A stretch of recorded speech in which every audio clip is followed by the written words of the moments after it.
Umpisa na ng walang prenong aksyon, sama-sama natin tutukan ngayong hapon.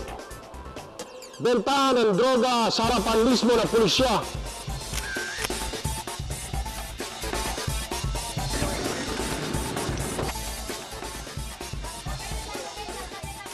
Minamaltratong kasambahay sa depensa mga among may mabigat na kamay.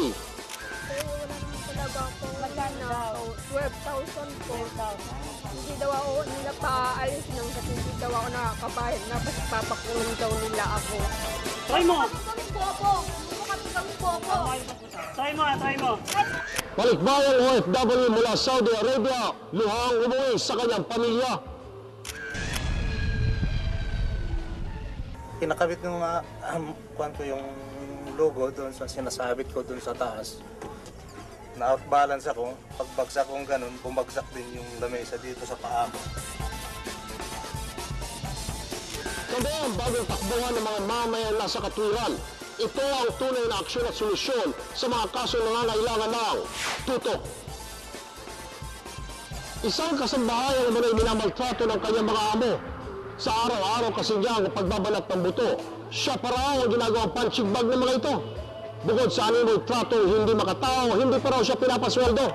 E ano ba ang kanyang napasukan? Kulungan o impyerno?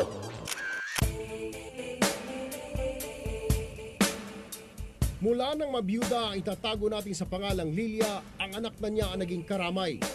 Pero dahil kapos din sa buhay, hinayaan niyang anak na mamasukan na tulad ng kanyang nakasanayang hanap buhay, ang maging isang kasambahay. Kapalit na sandaling pagkawalay ang pag-aalala ng ina sa anak na namamasukan.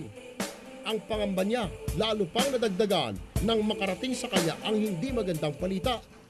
Animoy kulungan daw ang bahay ng among kanyang pinagtatrabahuan. Dumating ang December 6, birthday niya eh. Tumawag sa akin yan, sabi ko, kung makakapunta ka sa akin, pumunta ka dahil birthday mo. Sabi niya, mama hindi pwede, hindi na ako pinapayagan. Sabi niya, pinagbibintangan na siya. Siyempre, nakakaiba na ang isip niya na hindi niya matanggap yung ganon. Kasi sabi niya sa akin, wala naman daw siyang ginawa. Doon na siya tinatakot daw siya na pag umalis siya, lalo siyang papapulis at ipakukulong. Mahina ang loob at mabait na anak daw ang 29 na taong gulang na si Rosalie. Hindi niya tunay na pangalan. Kaya't hindi niya lubos maisip na magagawa nito ay pinaratang ng amo. Animoy nadurog din daw ang kanyang puso nang sabihin din ng anak na siya ay minamaltrato. Masakit sa akin yun. Nalalaman ko gano'n, hindi talaga ako mapakali. Nalaman ko na lang pala, bangkay na yung anak ko. Dahil gano'n ang ginagawa nila sa anak ko, hindi ko naman nakikita. Sinasaktan na pala. Pero sadyang malupit umano ang bantay bahay, ang amo. Kaya naghanap na si Lilia ng tututok sa problemang bumabagabag sa kanya. Hindi naman sumasagot yan. Doon daw siya sinabunutan. Tapos sinampal-sampal siya. Tinutukan pa raw yan ng patalim. Sabi nung kaibigan niya. Naisip ko agad, kay Erwin Tol po ako pupunta. Doon ako hihingi na ng tulong. Kasi kung sa barangay pa ako, lalong sasaktan yan eh. Nang una, kung kasama ko nga yung mga barangay, pag umalis kami, ako doon, sasaktan na naman yan. Kaya noong kinabukasan, doon ako pumunta.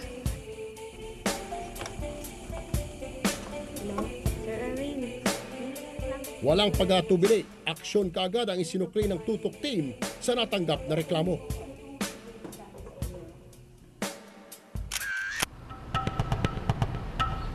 Una naming tinutukan ang bahay ng sinasabing mga amo ni Rosalie na kinilalang sina Celerio at Luisa Pagia. Ito. Ayan na, bukas ang pinto. Ito, bukas ang gate. Itong bahay na ito, parang apartment. Apartment ito, ano? Nandyan yung anak ni Manang na sinasabing pinamaltrato ng kanyang amo. Medyo slow nga, ika nga. Pero hindi dahilan para saktan ang amo. Kagad namin inilapit ang problema sa Barangay Socorro Community Precinct. Nagtipo ng mga pinuno ng barangay kasama ang aming grupo para planuhin ang Oplan Sagip Kasambahay.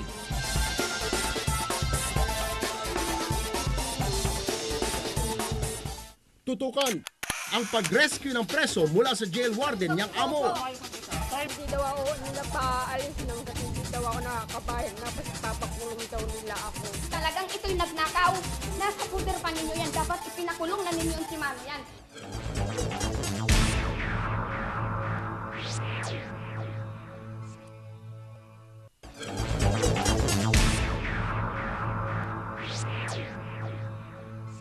Kung ang mga hayop na umaaray kapag sinasaktan, ang tao pa kaya na sinasaktan parang hayop, tatahimik na lang? Ang kasambahay na pinagbuhatan ng kamay ng kanyang amo, sumisigaw ngayon ng saklolo. Kaya't kami naman, heto, to the rescue. Nagtiko ng mga pinuno ng barangay kasama ang aming grupo para planuhin ang Oplan Sagip Kasambahay.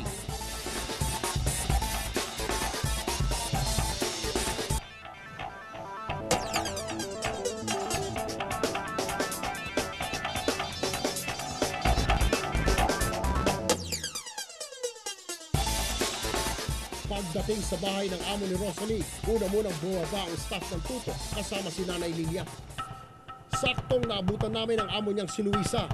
Nakipag-usap si Lilia para maayos na maiuwi ang anak na namamasukan sa kanila. Pero ito si Ma'am, nagmatigas pa nung una. Hindi niya alam na nakatutok ng aming kamera. Maya-maya pa'y pumasok na ang mga otoridad sa eksena. Nakabak at linang kasama naming tropa mula sa Quezon City Police District. Sa bumungad na puwersa, mukhang naging camera shy si Ma'am. Pati camera namin pinagbuntungan. Kuya, hindi po maganda yan. Kung hindi po maganda yan, wala po kayong karapatan maganda. Pwede po kayong kasuhan. Teka, kayo po ang inireklamo dito at hindi kami. Walang bawal sa ginagawa namin. Trabaho ng media ang magbantay at tumutok, lalo na sa mga abusado. Hindi na ho natin kailangan ng ganito kasi ba feeling namin kami pa ang napapahiya pag ginaganyan nyo kami. Parang nakaka-down ba?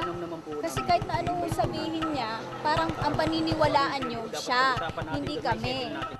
Ang nagpupuyos na damdamin hindi na napigilan ni Rosalie. 12,000 po. Hindi daw ako nila paalis nang hindi daw ako nakakabayan. Tapos papakulong daw nila ako. Lagi mainit ang ulo nila sa akin. Lagi araw-araw pinapagalitan. Sinabunutan lang ako, sinampal lang ako. Ayun lang. Hindi ho kami nananakit. Hindi rin po kami pagkain na lang pinagnanakawan pa kami. Pinagbibigyan ko lang kasi pamangkin niya ng kasamahan ko sa opisina. Mrs., gaano ba kayo kasigurado? Kami wala ho kaming camera no. May ginagawa siyang hindi maganda. Hindi ho ba? Wala ho kaming proof.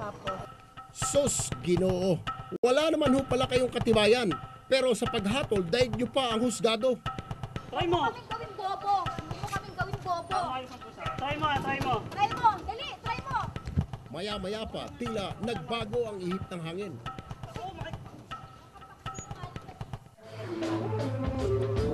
Sa wakas, pinakawalan din si Rosalie. Malalayo na sa bahay na animoy naging impyerno raw ng kanyang buhay. Sa tanggapan ng barangay na nila ipinagpatuloy ang usapan, naglabas si Celerio Pagia, ang among lalaki ni Rosalie, ng isang kasulatan. Katibayan umano ng pagkakasala sa kanila ng kasambahay na si Rosalie. Sulat kamay po ng anak nyo na inamin niya ang pagnanakaw ng 12,000. Ngayon, ang ginawa ng kasunduan dito is babayaran niya monthly.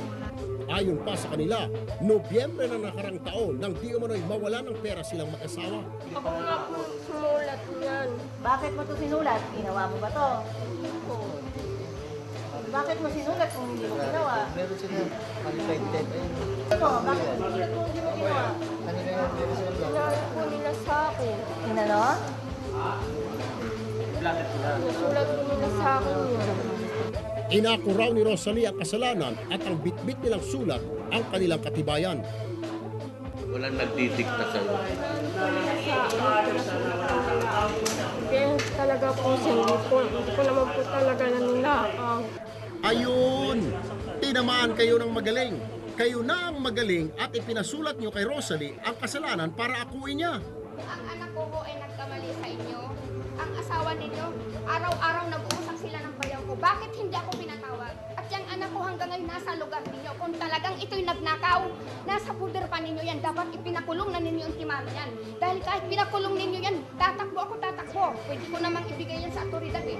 Ikaw ba magtitiwala pa araw-araw kasamang anak mo? Ay kung naisip ng anak kong ipakidnap yung anak mo, You know why? Because we're giving her a chance, bayaran yung kinuha. Gusto namin siyempre magbago, tinuturan naman siya tamang gagawin. Diba? Kasi sabi namin, malamang hindi lang kami ang huling pakutupan mo. Aba naman sir, wala kang kay magparusa, magkulong at higit sa lahat, makalibre sa pagpapasweldo ng katulong. Dito pa lang sa barangay, paglabas natin ng pinto, magkapatid po kayo. Binawi ng amo ang reklamo sa dating kasambahay na si Rosalie. Tila nabunutan naman ng tinik ang mag-ina dahil mula sa araw na yon, sila ay muli nang magkakasama. Pansin na lang natin. Ito sa barangay, may agreement naman na sila na hindi na magrereklamo yung mother basta makuha na niya yung anak niya. Tapos yung amo naman niya na lalaki, pumapayag na rin para wala na daw gulo.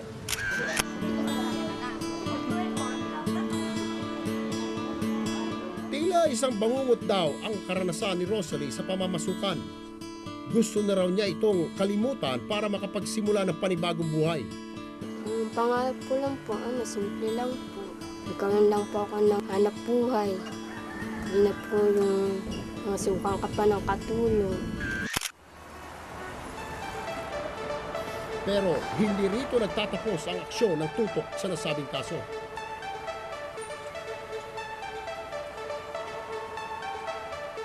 Ito yung Samson Institute. Ito yung bagong pakasukan. Hindi magkamangamuhan dito. Mag-aaral ka para magkakaroon ka ng mga karagdagang kaalaman na magamit mo.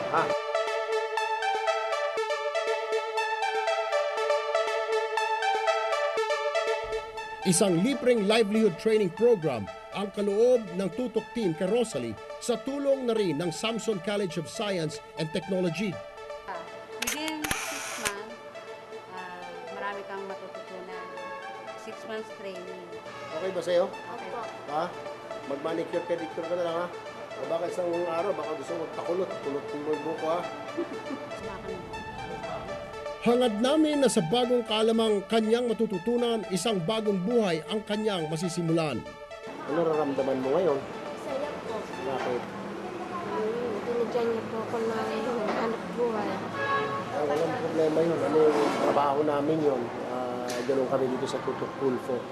At nagpapasalamat din kami na lumapit nga kayo. Hindi kami humihindi. Kahit anong problema, personal na problema dyan, mga kagaya na ganitong problema mo, mga pang-aabuso, dyan kami. Okay? Tutulong kami. Simula pa lamang po ito ng paglaban namin sa karapatan ng mamayang nasa katwiran. Ang pang-aabuso at paglabag sa karapatang pantao, tutumbasan din namin ang pagtutok hanggang sa makamtan ang tunay na katarungan. Tutukan! Mga Pasig Police, deadma sa pagbabalik ng Shabu Talipapa sa tapat mismo ng kanilang opisina. Dati kasi napansin ko doon, medyo patat, medyo tarong nila. Hindi tulad nito, mismong tapat ng headquarters ng PNP, ng police, doon sa Northwest.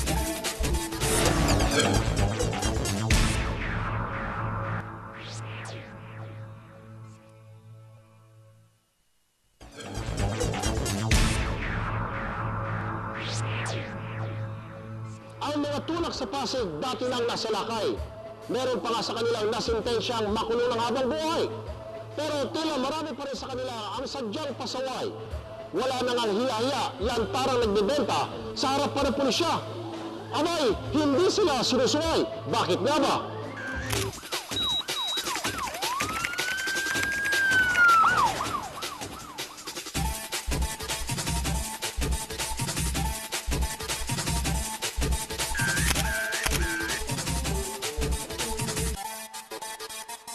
Unang sinalakay ng mga otoridad ang tinaguriang Shabu Talipapa sa lungsod ng Pasig. 4 na taon na nakakaraan.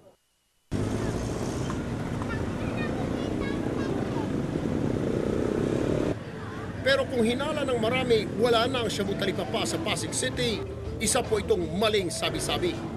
Dahil na makarating sa aming kaalaman ang sumbong ng aming informante na itatago natin sa pangalang Jay, maging kami ay nagtaka. Minsan, yung isang kaibigan ko, napapunta ako sa kanila. Ngayon, naghahanap kami kung saan kami makakuha. Siya nagsama sa akin sa lugar na yun. Nung una, duda ako. Pero nung napasok namin, naniwala nga ako na talagang maraming binibenta. Bawat isang tao kasi may kanya-kanyang hawak sila. Kung dati raw ay patagupa ang mga nagaganap sa Shabu Talipapa, ngayon daw ay wala na silang hiya-hiya. Dati kasi napansin ko doon, ganoon din ang bentahan nila kahit kanino pwede ka makabili. Medyo yung lugar nila, hindi tulad nito. Mismong tapat ng headquarters ng PNP, ng police, doon sa nakapwesto na yun. Ang mga dating parokyano ng Shabu Talipapa dito sa Viper Compound, Barangay Malinaw, Pasig City, ang kanilang naging bagong tambayan. Kita nyo nga naman may bagong branch pa, tila umaasenso. Natutukan namin ang pag-score ng iba't ibang klase ng tao.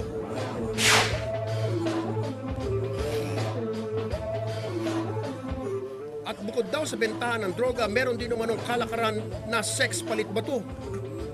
Talaga namang mga pasaway. Mga nakita kong babae doon, siguro kapag wala akong mga babae doon, kapag wala silang pambili ng droga, kahit katawan nila, pinapalit nila. Makagamit lang sila. Pero ang hindi nila alam, halos 1 linggo na namin silang tinututukan.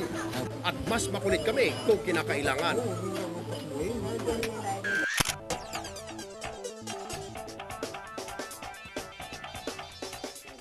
Ang mga eksena aming nakunan, personal kong ipinakita sa pinuno ng Philippine Drug Enforcement Agency o PDEA. Ito ang ahensya ng gobyernong naatasang sumupi sa problema ng mga iligal na droga sa ating bansa. Mabusisi ang ginawang plano ng PDEA sa pangunguna ng mga pinuno at ahente ng Metro Manila Regional Office o MMRO. Layo ng grupo na muling mapahinto ang bentahan at paggamit ng iligal na droga sa bagong branch ng Shabu Talipapa. Tatawid ka na ng kalsada. From the police? Mas tanaw na kapasok ng kapag ipasok ng dito. Kaya imposible hindi makita sa Sargento de Mesa. 24 hours of operation yun. Tutukan, operasyon kontra droga, may kukontra.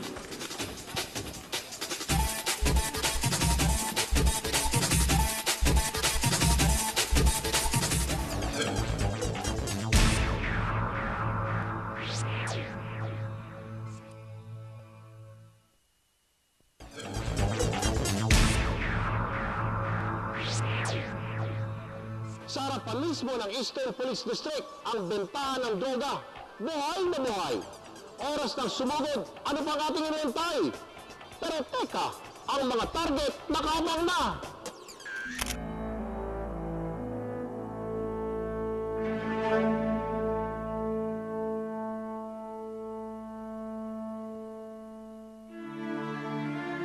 Matapos naming madiskubre ang sinasabing bagong Shabu Talipapa na nakapwesto sa tapat mismo ng Eastern Police District sa Vicper Compound, Barangay Malinaw, Siyudad ng Pasig. Iprinisinta namin ang surveillance video sa Philippine Drug Enforcement Agency o PDEA na siyang tutulong sa amin sa pagtutok sa kaso.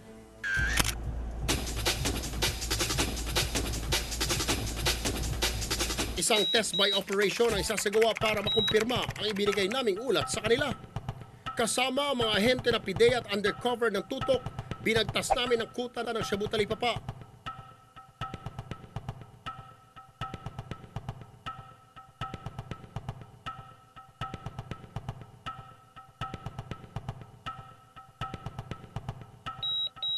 Pagdating sa lugar, agad natutukan ng aming kamera ang mga sumusunod na eksena.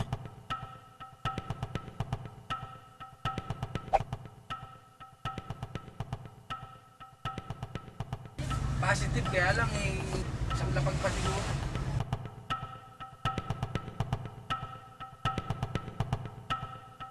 Ang itinuturong tulak ng lugar na target ng tutok ay si alias Manny na nakuhanan sa ginawang test buy.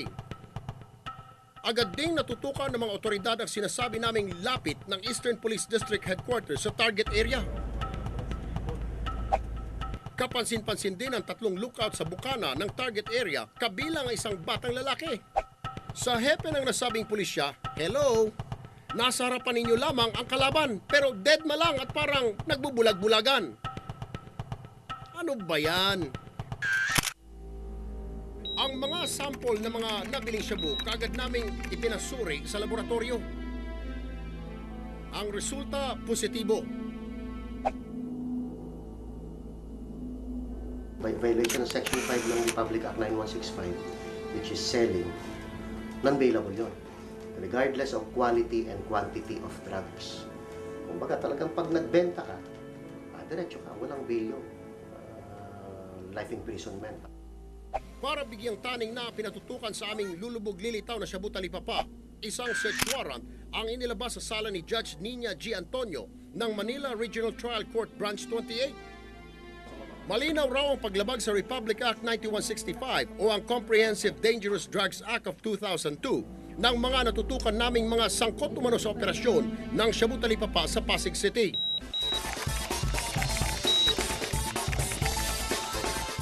Hindi kami huminto sa pagtutok. Isang briefing ang unang isinagawa ng mga operatiba. Kasama ang tutok team na lulusob sa hinihinalang kuta ng droga. Wala nang inaksayang sandali. Agad na naming tinutukan ang isasagawang raid ng PIDEA.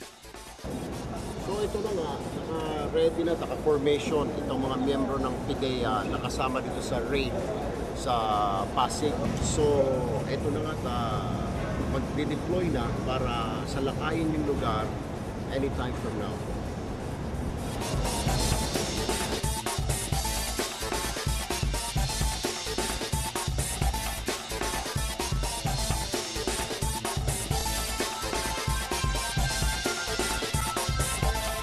Ito na yung grupo ng PIDEA, bali 5 teams ito. Nandito kami sa may gitna dahil may mga naiiwan pa rin na mga grupo. Ang plano rito, pagpasok, pagdating doon sa may lugar, jump out yung mga taga-PIDEA, kasama yung grupo namin sa Tutok Tulfo, and then papasukin na sa saturate na yung lugar. So, nagkaroon tayo ng final briefing. Hopefully, everything will be okay.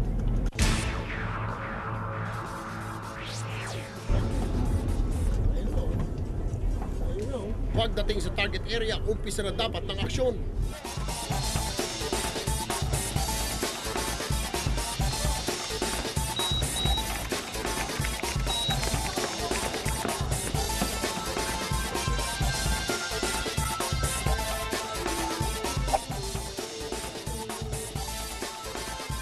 Pero, por Diyos, por Santo, tila ibang-iba ang mga eksenang ito sa mga nakuna ng aming surveillance camera.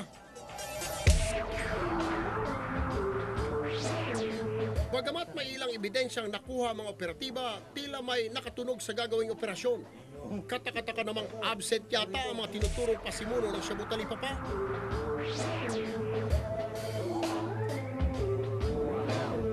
Pinatutunayan kaya nito ang kasabihang sa lahat ng gubat may nakatagong ahas.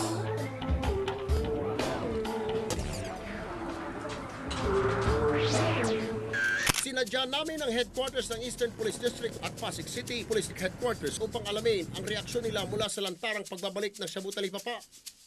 Anong masasabi niyo, sir? Actually hindi yung ibang area doon, hindi actually masasabi natin nagbalik, but may mga reports lang na mayroon na namang parang nagkaroon ng illegal, mayroong kunting problema sa droga.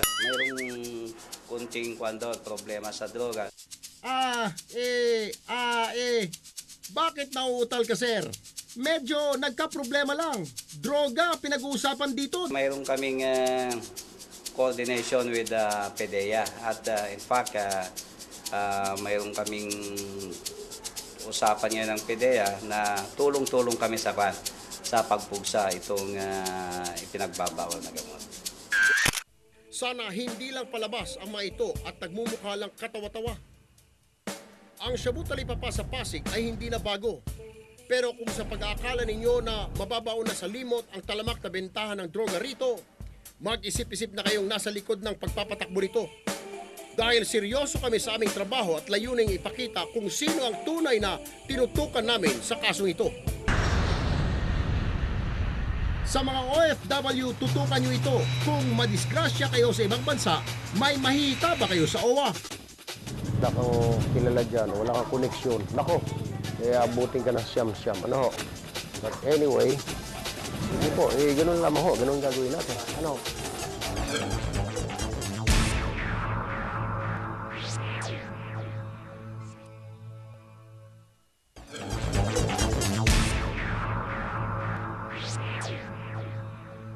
Nang umuwi si Noli mula Saudi Arabia, wala siyang bitbit na pasalubong para sa kanyang pamilya.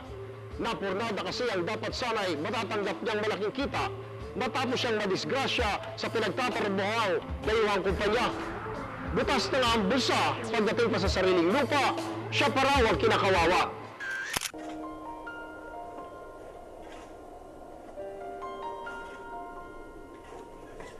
Dati lahat naman ng trabaho sa bahay nakakatulong ako, sa asawa ko, nakakapaglaro ako kahit ano. Pero ngayon hindi na ako makalakad. Ang trabaho na sa biyanan ko, nakatutulungan ko sila noon. Pero ngayon hindi na. Tila may mabigat na tanikala sa mga paa ng balikbayang OFW na si Noli Elayat.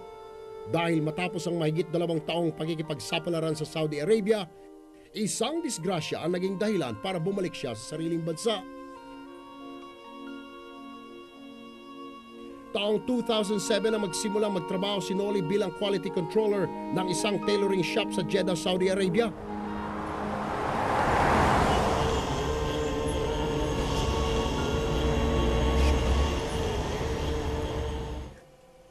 Yakang-yaka naman daw niya ang kanyang naging trabaho.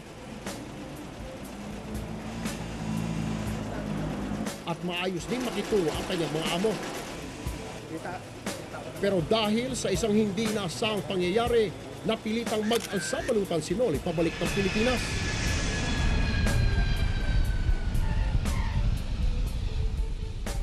Pinakabit ng yung logo doon sa sinasabit ko doon sa taas. Tumuntong ako doon sa medyo mababa din na lamesa, pero makapal yung lamesa. Na-outbalance ako, pagbagsak kong ganun, bumagsak din yung lamesa dito sa paa ko. Ang resulta ng aksidente, nabali ang buto sa kanyang kanang binti. At dahil umano sa kondisyong ito, tila naging baldado na rin si Noli. Pero sa pagkakataong yon, hindi naman daw nagkulang sa tulong pinansyal ang kanyang Arabong amo. Wala nga akong nawi dahil yung pagtrabaho ko, wala namang sweldo yung buwan na pagka-aksidente ko dahil sinabi ng amo ko na sa gamot na lang nila ako tutulungan. Kaya wala akong sweldo, wala akong nauwi. Pumayag naman din sila nang magbigay ng plane ticket kong pauwi. Bakas ngayon ang panghihinayang sa kanyang muka. Lalo na't malaking palaisipan pa kung paano niya matutustusan ang pangangailangan ng pamilyang umaasa sa kanya. Bagong bayani ang turing sa mga OFW na tulad ni Noli. Pero may tulong ba na pwedeng ibigay ng gobyerno sa mga tulad niyang umuuwing sawi?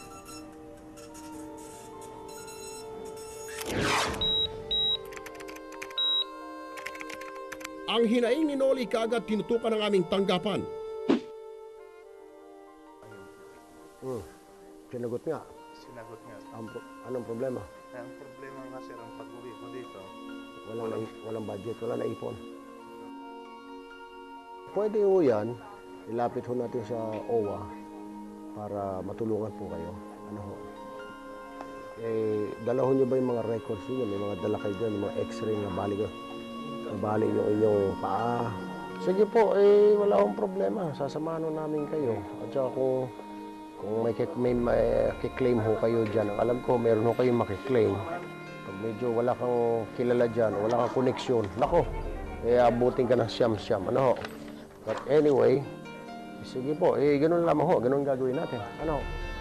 Ano ho? Sige po. Alright.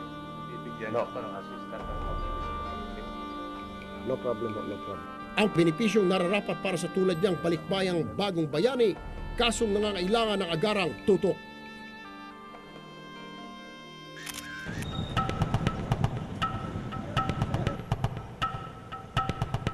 Agad namin siyang sinamahan sa Overseas Workers Welfare Administration o OWA.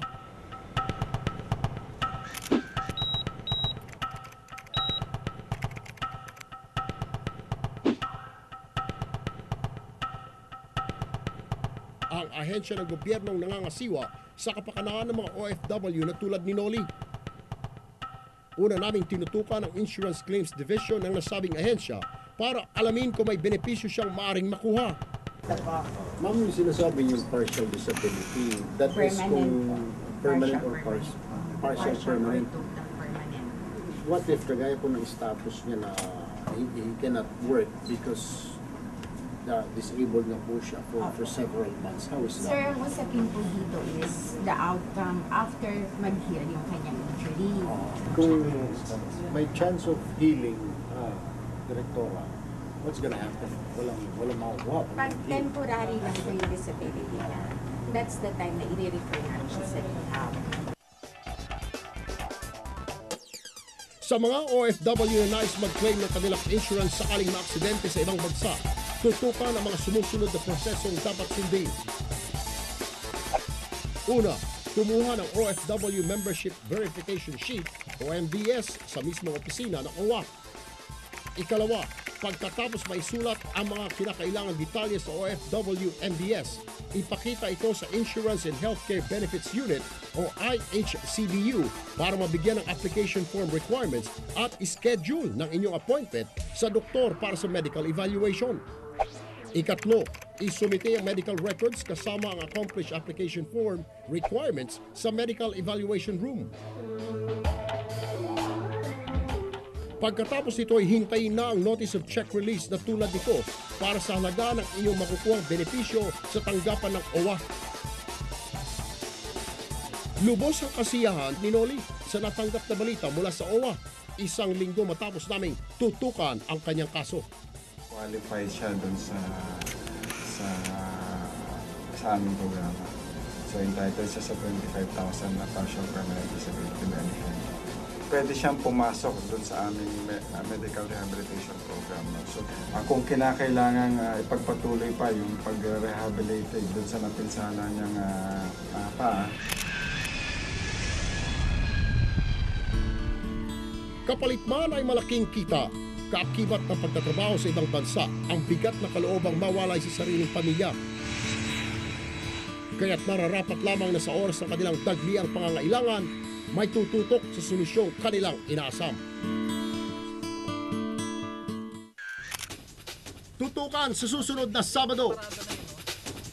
Kilalanin ang hari at kilabot ng daan, malalagay sa dead end ng aming matutukan. Tarantaduhan yan. Saan? Receipt na lang po, sir. Ay, sus Maria, huwag mo pakitaan ng receipt. Ako, kahit anong receipt, pwede kong kumuha ito. Sa recto, meron akong ganito. Pwede kong gawan. Hindi. Ito po yung pinaka-latest po, sir. Yung Quezon City, kasi nagtanong na kami, kailangan nyo ng, para makapag-operate kayo sa Quezon City, meron kayo sa Quezon City. Wala kayo noon. Oh. Ngayon, yung pagpunta po nila rito, nandito naman po yung pabila hinahanap niya. Kinuha po nila ng hindi. Ay, yung pera, nasaan? Wala na doon yung pera. Kasi, kung yun, itinaw ninyo, ikinabit ninyo sa tow truck ninyo, di hindi kayo napagbintangan na magnanakaw. Sino yung nagsabi sa'yo na mas kinawan ninyo na mawala? Yan po, sir. Ito palang, sinabihan ka pala. Yan, parang pangkapo yan. Ang mga hinahin ng bayan namin pakikinggan. Kaya kung may panibisto, magreklamo. At kung may alam kang anomalya, huwag magsawalang bahala. Ang ating tanggapan, madaling malalapitan. Ang sagot sa mga maliliit na malalaking problema ang misyon ko. Ako po si Erwin Tulfo at kami ang bagong takbuhan ng mamamayang nasa katwiran. Ito ang tatak ng tunay na aksyon at solusyon sa mga kasong kailangan ng tuto.